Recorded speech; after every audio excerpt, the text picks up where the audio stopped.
guys, Zack here, and welcome to Game Builder Garage. So, if you guys don't know what this is, Game Builder Garage, it's not a game. It's basically Nintendo's idea of teaching people how to program games in a very rudimentary, very easy to learn fashion. So the idea of Game Builder Garage is basically you just go in and build your own games, and then you upload them on the thing's server. There's not much else I can say about that. It's literally just build your own games, and I think it's fitting considering we just had E3 like yesterday. So, well, I'm recording this as E3 is wrapping up. So, not quite yesterday, but yeah, Game Builder Garage. I just had to bring this in because I thought it would be fitting to end E3 off on this note because, regardless, depending on who you ask, E3 apparently wasn't very good. There were a lot. I mean, personally, I have several games from E3 that I'm personally looking forward to, and I'm going to play on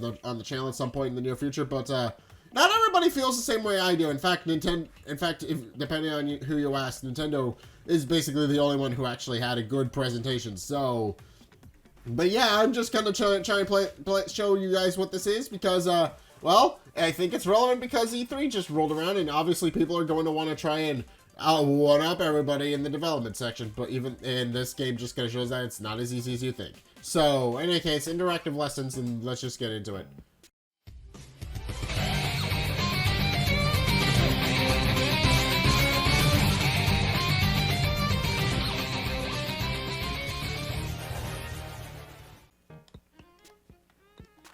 Oh.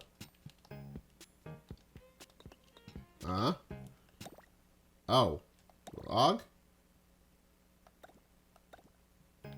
Okay,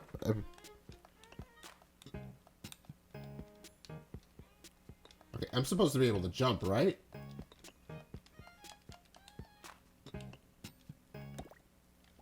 Controls.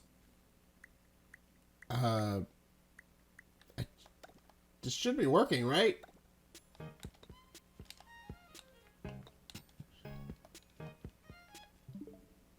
Hold on. Yeah, the controller's working, so why can't I jump? Hey, looks like you need some help.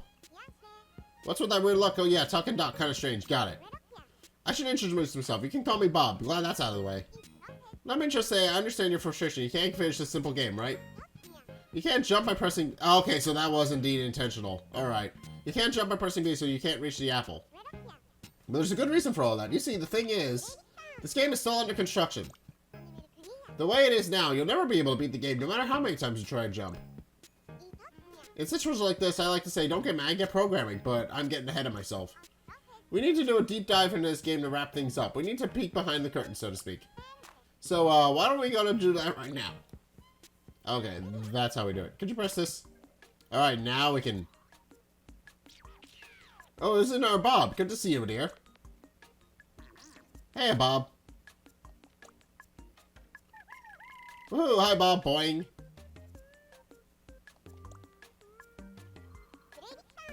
Welcome to the inside of the game. Okay, thank you. So, you want to know about our friend here? Okay. These beings are called Nodon. There are all kinds of different Nodon living inside your Nintendo Switch console. If you say so. If you call up a Nodon to hear a program screen, they connect them together. And pow, you're actually altering the game's programming. This place where we use Nodon to do programming is a nifty little name. It's called the Game Builder Garage. Roll credits, I guess. The little fragment of a game you played earlier was programmed in a Game Builder Garage. But let's get down to business. We use the Game Builder Garage to finish this game. What's with the blank look? You already used programming to finish building this game. It's not as daunting as it might sound. All we need to do is make it so pressing B lets you jump. See the output port on this button Nodon? It just connects to the jump port on the person Nodon. Okay. Hey, I'm button Nodon. I know exactly what you're going to do. You're going to push the button like pow. It's kind of genius about stuff like that. Hey there, I'm a person Nodon. Nice to meet you.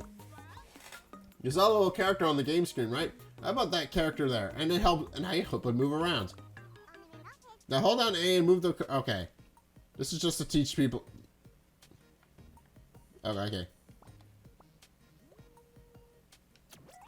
There we go. And press how we make it so pressing B makes the character jump. And now we can actually play the game. Now we should be able to complete the game. Once you head back to the game screen and give it a try. Yeah, now we can jump. Ta-da! You did it! Great job! Okay. You got to finish building a game with a bit of programming. Well, then, why don't we pop back in the program screen? Alright. So, what do you think? It's fun to learn how to program a game, right? Actually, I think you might have a real knack for this. Thank you. How about it? Do you want to program some more games? If you do, then you may be interested in your new pal Bob's interactive lessons. Just like now, you go through programming all kinds of games with me as your guide. By the end, you'll make what you need to make your own game, all by yourself. So how about it? Do you feel like taking sure, why not? Perfect! Alright. In that case, I got an awesome bunch of games for you. Let's take a look. Oh. We'll be making 7 games in these interactive lessons. The first lesson will make a tag showdown, which is just a simple game of tag. Next, we'll use some unique features on the Nintendo Switch on console and on a roll. Lesson 3 is the auto-scrolling blaster game Alien Blaster. Game for 4th game lesson will run, jump, and punch your way to the goal and risky run. The 5th lesson is a game called Mystery Room, and we'll be solving 3-dimensional puzzles. For the 6th lesson, we'll be making a computer-controlled car to race against in a white-knuckle thrill racer. And last but not least, in lesson 7, we'll make up the 3D action game Super Person World. By learning to program games just like the one I mentioned, you'll learn the skills to make your very own game. Okay then, I'll be waiting for you in the first lesson. Be sure to pay a visit. I've been the ever knowledgeable Bob. See you later. Hang on a second. My name's Alice. So, not Bob. He's an excitable one you already met. I look similar, but I'm Alice. How do you do? Please don't forget to call me or Bob for anything like that. So, you know how you got the game to work just now? Be honest, you don't really get what made it work, right? I mean, that's totally fine. You just started with all this stuff. But, you know, if you're going to make your own game, you'll need to understand what mechanisms do what. That's why I've set up some checkpoints to help you. If you'd like to come to the checkpoint, before lesson 1, I'll be waiting. Okay. Oh. Okay, well, in any case, let's just go in and make the person jump. Thanks for stopping by. Just in case you forgot, I'm Alice. And this here's the checkpoint. The idea here is to test whether you really know your programming stuff, and how do we test? With a puzzle. Maybe this is a bit sudden, throwing a puzzle at you and expecting you to solve it, but let's see how it goes. Alright, Game Builder Garage, the basics. I have something for you that I think you'll help. Your very own Alice's Guide. This will give you further tips on how to use Nodon to make games. Can you select this here? It'll open up Alice's Guide. Okay. Why not use it to learn the basics of the Game Builder Garage? Alright. Yeah, this is just to teach you how to make your own games. Okay, let me your ears and I'll give you the basics of the Game Builder Garage. The screen you're looking at now is called the game screen. As the name suggests, this is where the game you program will play out. Here we have the person object. Try pressing B. The person jumped. But what made the person jump exactly? Let me take you through it in the Game Builder Garage basics. Alright. Let's take a peek around the back and see the other side of the game, the program screen. Hey peeps, oh, it's the programmer again. Heyo, hey, I remember you, right? Looking forward to bashing some buttons with you. So here we are on the program screen. This is where we'll program our game with the help of the host Nodon. That's right, when it comes to programming, we're here to help peeps. Each node has its own special function within a setup. Watching out for when a button gets pressed, we button Nodon have that covered. And as for us person Nodon, I'm the one that puts the person out there on the game screen. That's right, the person you saw back then was the person Nodon's doing. Tee, it's nice when people acknowledge my work. Take another position on the person node on the program screen here. Location of the person node determines the location of the person on the game screen. For example, if you were to move me over to the right of the program screen, the person will appear over on the right side of the game screen. Let's try it out.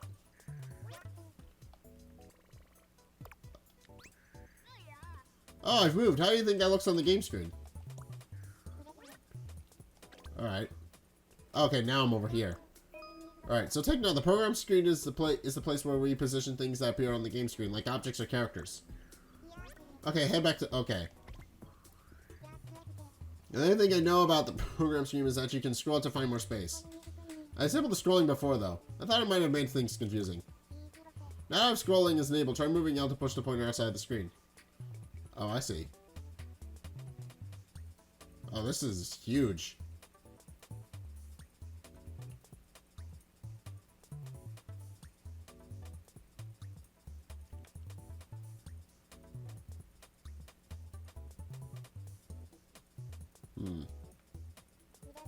There you go. Now you know how to get around the program screen. Okay. Now try moving R up and down while holding ZL or Z. What? Oh, that's how I zoom.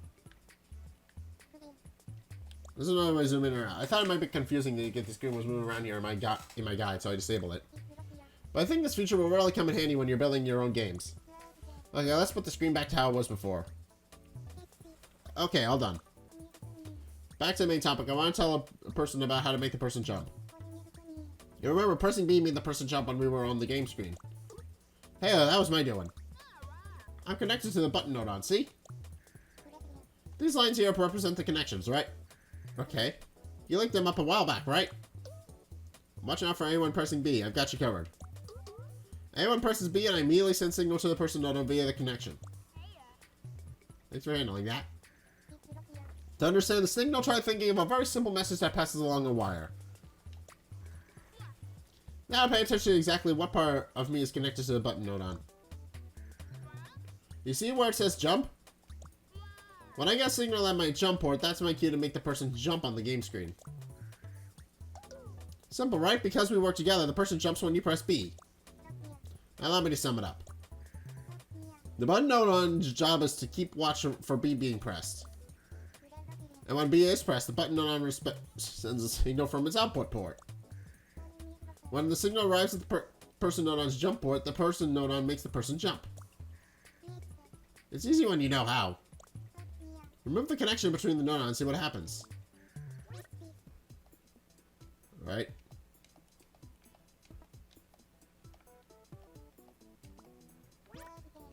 Okay.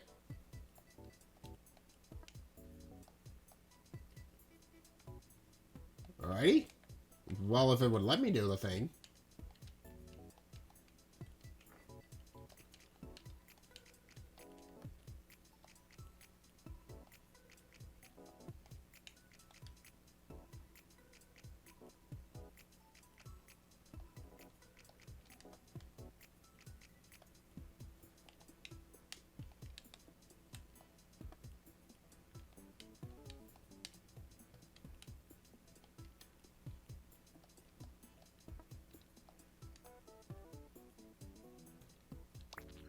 Okay. Okay, so now I can no longer... Okay, now I figured it out. Press B. Nothing. The person didn't jump. Because there's no... Because we erased the connection between the node on, pressing B is no longer causes the person to jump. Go back to the programming screen. Yeah, no connection, no jumping. That's how it works. That's right. If there's no connection, the signal won't reach the person node on when B is pressed. So that's why the person didn't jump when you press B. Could you reconnect the button node on to the person node on, please?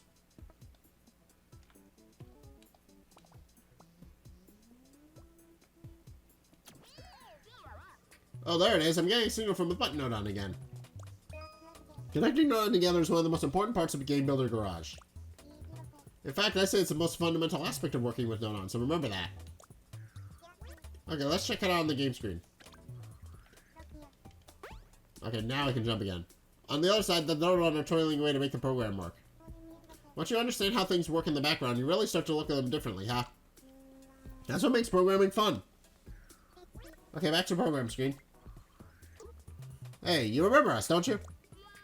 You'll be seeing a lot of us if you're going to be building games. We'll look for it. Yeah, I can hardly contain myself.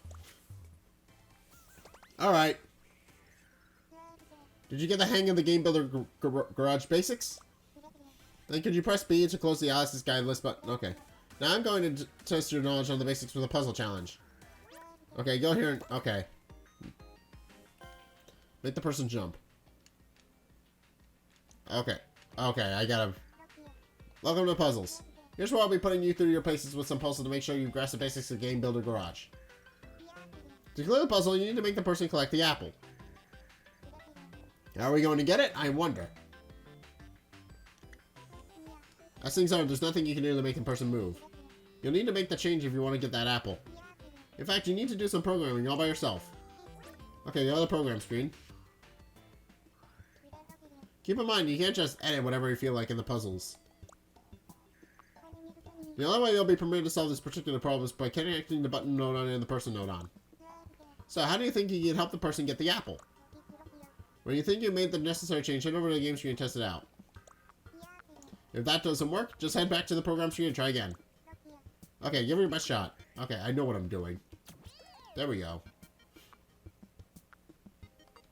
Alright, and back to the main screen. Done. Okay, that was easy. Alright. Awesome, looks like you definitely have the basics of Game Builder Garage down. From now on, I'll be testing how well you know Game Builder Garage and the node on. So between each lesson, I'll test you with some checkpoints. I'll also be adding things to my guide every now and then. That's Alice's guide to you. So if there's anything that's not clear, feel free to hit up Alice's guide. Now, there's nothing holding you back, so let's go to lesson 1. Alright.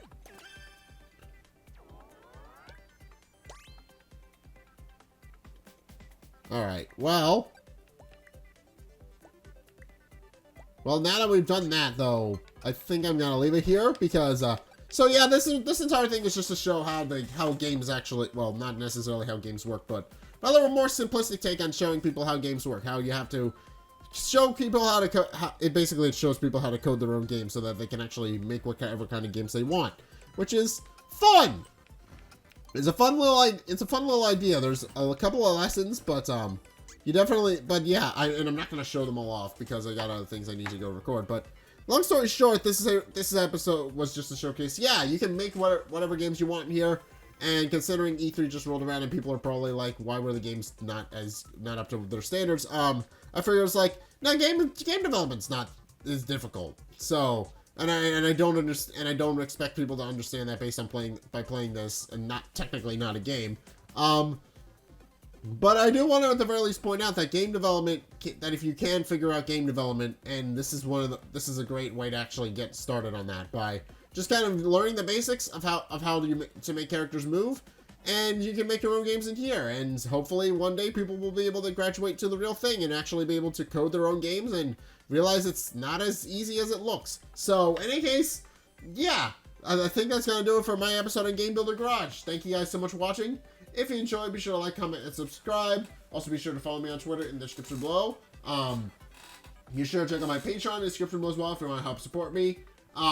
And also be sure to check out my Twitch because I also stream over there very regularly. I stream over there every Sunday unless it's a major holiday, which I don't think there's going to be one for a while. So go check that out. And also, if you want to go be able to support me and see more content from me, then be sure to check out the videos linked in the end screen. The top video is the most recent video. It may or may not be this one, whereas the bottom video is the video recommended to you based on what you've already seen from me. So, if you want to try something new or see more of what you like, then be sure to check both of those videos out. But, regardless of whether or not you do any or all of those things, thank you guys so much for watching, and until next time, I'll see you guys in the next video.